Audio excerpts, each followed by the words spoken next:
Video demo for 1964-65 Harmony H400. It's been recapped, but this is a hot chassis amp, so if you wanted to make it safe, an isolation transformer would be recommended. I have one here that will work with it, I believe, or I could order one. But if you're not planning on playing, you know, live with it or singing into a microphone, it's not needed. If it's for harp and things like that, you know, as long as you're not completing the circuit. There's no point in grounding a hot chassis amp. That's why I haven't grounded this one, but it has been fully recapped and serviced. Right now I think the volume's at like 2. I'm just playing on a Telecaster on the bridge.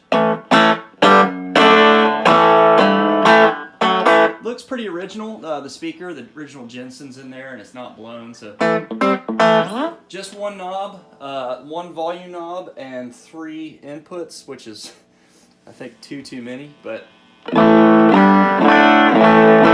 has nice breakup. I think I'm around 4 or 5. Let's take it up to like 6 and 7.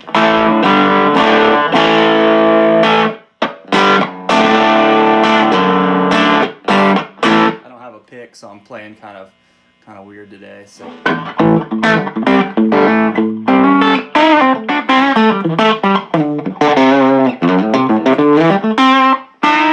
it's got a nice breakup. That's completely dimed.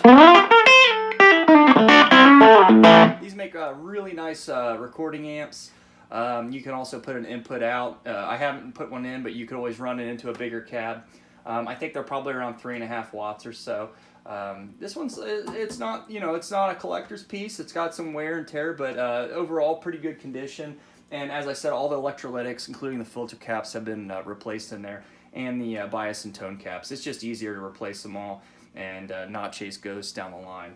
So, but yeah, the original Harmony tubes, and still ungrounded. But again, if that was something you'd be interested into, shoot me a message and we can talk about putting an isolation transformer in there to make it safer. They call these things Widowmakers, the hot chassis, but a couple of my colleagues and I agree that if something were to fail, say the death cap in there, it would actually blow the tubes as fuses.